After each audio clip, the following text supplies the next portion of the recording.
நேற்று என்ன பார்த்து கொண்டிருந்தோம் என்றால், நாய்ஸ் என்று பாத்திமாவின் 3வது ரகசியத்தில் கூறியிருப்பது குறித்து பார்த்து வந்தோம். அதாவது, உலக முடிவில் நம்பிக்கை இறந்துவிடும்.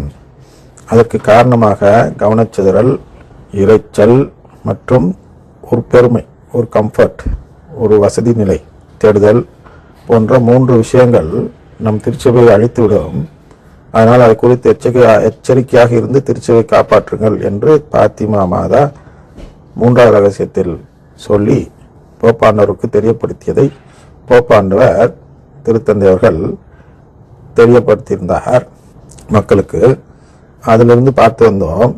அதற்கப்புறம் சென்ற மாதம் போப்பாண்டவர் திருத்தந்தை அவர்கள் இந்த பாடல்கள் இரைச்சல் என்று அன்னை மரியாள் கூறியதெல்லாம் இந்த பாடல்கள் 6 வகையான பாடல்கள் குறித்து பேசுகிறார். அதற்கு மேற்கோளாக ஆமோஸ் இறைவாக்கினர் எழுதிய நூலில் 5வது அதிகாரம் 23வது வசனத்தை காட்டுகிறார் என்று பார்த்தோம்.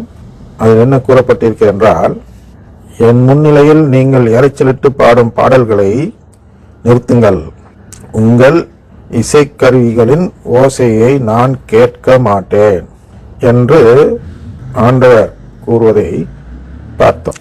அப்ப இந்த இரைச்சலிட்டு பாடும் பாடல்கள் அப்படின்னு சொல்லிதான் திருத்தந்தையர்கள் 6 விதமான பாடல்கள் சொல்கிறார்கள்.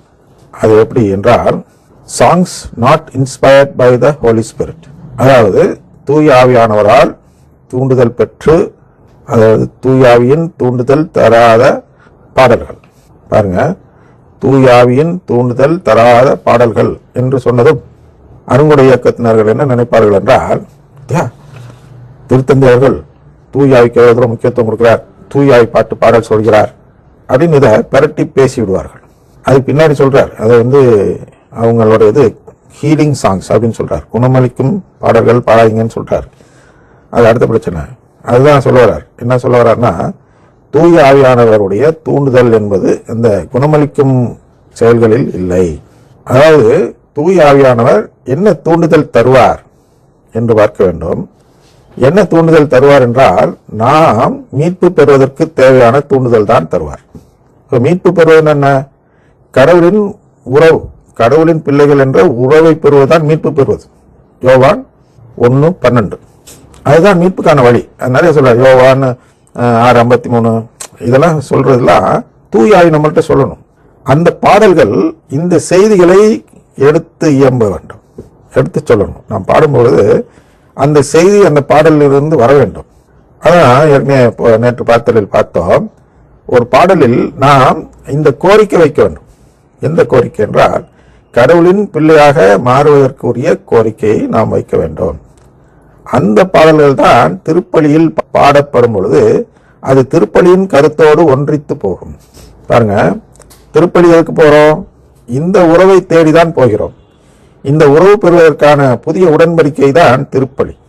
வேற என்ன உடன்படிக்கை செய்கிறான்னு பலருக்கு சொல்ல தெரிய மாட்டேங்குது.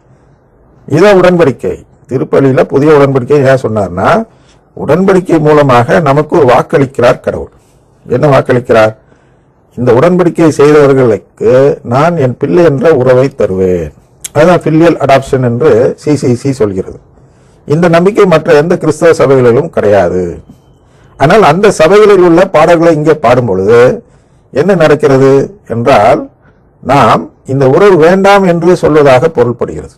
இதுதான் நாய்ஸ் என்று அன்னை மரியாள் கூறுகிறார்கள், ஆமோஸும் கூறுகிறார். ஆமோஸ் இறைவாக்கினரும் அதை முன்கூட்டியே நமக்கு சொல்லிவிட்டார். என்ன சொல்கிறார்? இரைச்சலிட்டு பாடும் பாடல்கள்ல ஒன்றும் இல்லை, வெறும் இசையை கேட்கறதுக்கு நான் ஒன்றும் ஆள் இல்லை, வாத்தியார் என்று சொல்கிறோம் அல்லவா. பாட்டு குரு, பாட்டு தலைவர், பாடல் குழு தலைவர், அப்படி என்னமோ சொல்றான், கவர் மாஸ்டர்னு சொல்றோம். தமிழுக்கான சரியான பெயர் தெரியவில்லை. இவர்களெல்லாம் என்ன செய்வார்கள் என்றால், தங்களுடைய திறமையை அதில் போட்டு காட்டி கொண்டு வந்து அப்படியே இசையை காட்டி இது பண்ணா நல்ல ஒரு வழிபாடு சிறப்பாக இருந்தது என்று பீத்திக் கொள்வார்கள். அது கேட்கல.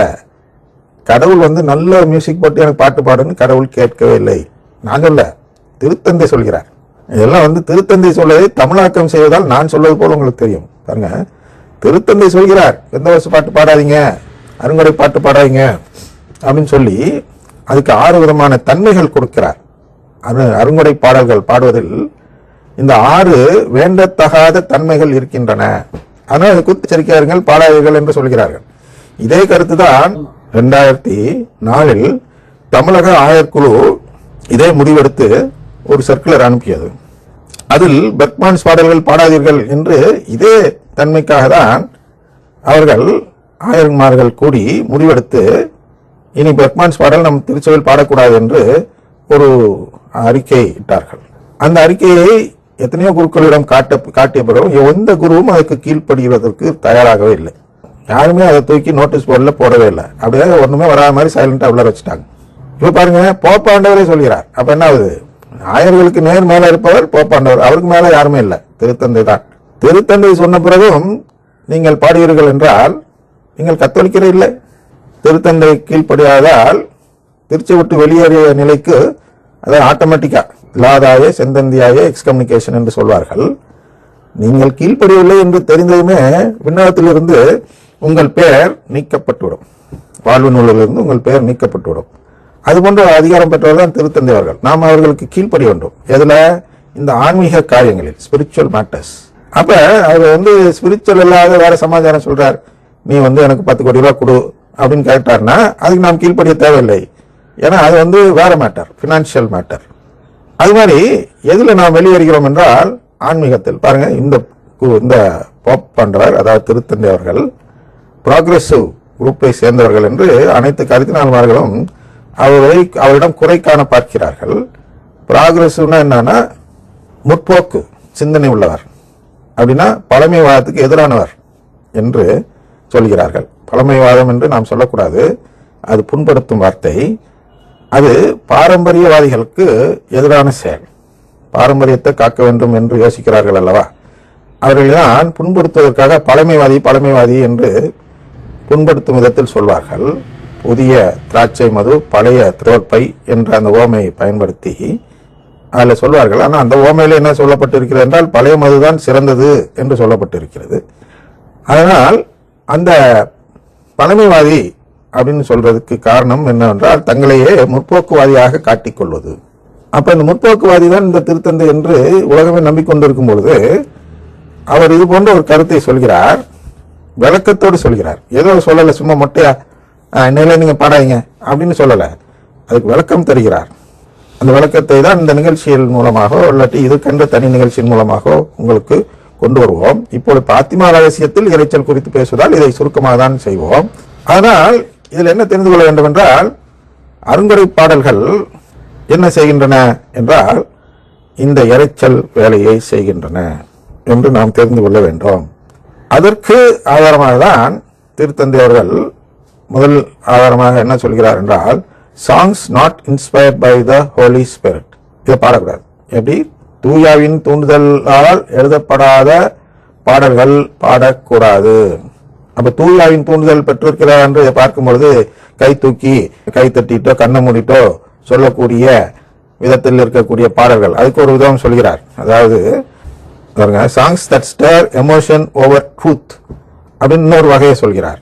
4வது வகையில அந்த பாடல்கள் அதுக்காக எழுதப்பட்ட பாடல்கள் நாம் பாடக்கூடாது. அதுக்காக எழுதப்பட்டதெல்லாம் தூயாவின் தூண்டுதல் பெற்ற பாடல்கள் அல்ல. தூயாவின் தூண்டுதல் பெற்ற பாடல் என்றால் என்ன செய்ய வேண்டும்? ஃபிலியல் அடாப்ஷன், தத்தெடுப்பு நிலை, தத்தெடுப்பு நிலையை கேட்டு பாடக்கூடிய பாடலாக இருந்தால் அதே தத்தெடுப்பு நிலையை கேட்கும் உடன்படிக்கை செய்யும்போது அந்த பாடல் அந்த திருப்பலியோடு பொருந்தும். யாரிடம் செல்வோம் இறைவா, நன்றியால் துதிப்பாடு, அப்படி இப்படின்லாம் நிறைய பாடல்லாம் இருக்கு. அதெல்லாம் எதுனா that stir emotion over truth. ட்ரூத்னா உண்மை என்னன்னா நம் மீட்கப்படுவதன் உண்மை, கடவுள் நம்மை தத்தெடுக்கிறார் என்ற உண்மை. அது பெருசு இல்ல. எமோஷன் அப்படியே கைகாலாம் அப்படி உதறிட்டு கையை தூக்கிட்டு பரவச நிலை அடைகிறார்கள் அல்லவா, அதற்கு முக்கியத்துவம் தரும் பாடல்கள் தான் நன்றியால் துதிப்பாடு, யாரிடம் செல்வோம் இறைவா, அப்புறம் செம்மறியின் விருந்திருக்கு. இதெல்லாம் பொருளற்றது. செம்மறியின் விருந்திருக்கு அப்படிங்கிறது தலையிலான பொருள் தரக்கூடியதாக இருப்பதால் அது செம்மறி என்ற பழிப்பொருள் குறித்து அது பாடவில்லை. அது செம்மறி என்ற வரலாற்று நாயகன் இயேசுவை குறித்து பாடுகிறது. அதனால் அது பாடக்கூடாது. விண்ணப்பத்தை கேட்போரே, ஆவியானவரே, ஊற்று தண்ணீரே, இயேசுவின் நாமத்தினால் யாரிடம் செல்வோம் இறைவா? இயேசுவின் பின்னால் நானும் செல்வேன். அப்பா பிதாவே, வானம் திறந்து வெண்புறா போல நன்றியால் துதிப்பாடு, கவலைப்படாதே, ஒரு தாய் தேற்றுவது போல் ஆராதிப்பேன், நான் ஆராதிப்பேன். இப்படி போகல, இப்படி எல்லாம் நிறைய பாடல்கள் இருக்கிறது. எதுவுமே இந்த தூய ஆவியானவரால் தூண்டப்பட்டு எழுதப்பட்ட பாடல்கள் அல்ல. அப்ப யார் ஆண்டா எழுதுனா அப்படின்னு கேட்கணும் நீங்க. நல்லது. யாருக்கு மீட்பு பெறுவது பிடிக்காதோ, எந்த ஆவிக்கு மீட்பு பெறுவது பிடிக்காதோ அந்த ஆவியானவன் எழுதியது. ஆவியானவன், ஆவியானவர் அப்படின்னு ரெண்டு தமிழ்ல ஈஸியா சொல்லலாம். ஆவியானவர் அப்படின்னா யாரு? நம்ம எல்லாம் பீலியல் தத்தெடுப்புக்கு அழைத்து செல்வதுதான் ஆவியானவர். நம்ம எல்லாம் பீலியல் தத்தெடுப்பிலிருந்து வெளியே அழைத்து செல்பவன் ஆவியானவன். ஏன்னா அவனும் ஆவியின் பெயர்ல வரான். அவனால் தூண்டுதல் பெற்று, அவனிடத்திலிருந்து தூண்டுதல் பெற்று எழுதப்பட்ட பாடல்கள் தான் இந்த பாடல்கள் தான். இயேசு என்னும் நாமம், எந்த நாவில் புதுப்பாடல், வல்லமை தேவா, காணிக்கை தந்தோம் கர்த்தாவே. அந்த கர்த்தாவேன்னு வந்தாலே நீங்க ஒரு புரிஞ்சுக்கலாம். அந்த கர்த்தாவேங்கிறவங்க வந்து ஆக்சுவலா கர்த்தாவேங்கிறது மலையாள வார்த்தை. மலையாளத்துல தான் அவங்க கிறிஸ்துவுக்கு கர்த்தா என்று சொல்வார்கள். இங்கே கர்த்தாவே அப்படின்னாக்கா அவன் வந்து வேற நம்பிக்கையை சேர்ந்தவன். நம் திருச்சபை கர்த்தாவே என்ற வார்த்தையை பயன்படுத்துவதில்லை. அப்படின்னா நம்முடைய கோரிக்கையில் யாரும் கர்த்தாவே என்ற வார்த்தையை பயன்படுத்துவதில்லை. ஆனால் கர்த்தாவேன்னு சொல்லிட்டீங்கனாலே நீங்க வந்து ஃபிலியல் அடாப்ஷன் வேண்டான்னு சொல்றீங்கன்னு பொருள். என்னை தத்தெடுக்க வேண்டாம் ஆண்டவரேன்னு சொல்றதா பொருள்படுகிறது. அதனால்தான் அருள் நிறைந்த மரியே வாழ்க அப்படிங்கிற அந்த இதுல கூட பழைய வார்த்தை, அதாவது மலையாளம் கலந்த சுவிசேஷம் இங்க இருந்த பொழுது அப்ப பயன்படுத்தின வார்த்தையில் அருள் நிறைந்த மரியே வாழ்க, கர்த்தர் உம்முடனே என்று பழைய காலத்தவர்கள் சொல்வார்கள். ஆனால் இப்பொழுது எப்படி சொல்ல வேண்டும் என்றால், ஆண்டவர் உம்முடனே என்று சொன்னால் நாம் பிழைத்துக் கொள்வோம். அது தூயாவின் தூண்டுதலில் சொல்வது. அப்போ ஒப்பற்றேன் செல்வமே, செம்மறின் விருந்துக்கு சந்தோஷம் பொங்குதே, அஞ்சாதே அஞ்சாதே, எனது தலைவன் இயேசுராஜன் தலைவன், இதெல்லாம் வந்து சிஎஸ்ஐ அது மாதிரிலாம் இருக்கு. இப்ப இதெல்லாம் நாம் வந்து யோசிச்சு பார்த்து தூய ஆவியின் தூண்டுதல் பெற்ற பாடல்களாக இருக்கின்றனவா என்று பார்க்க வேண்டும். ஆனால் அடுத்தது நாளை பார்ப்போம்.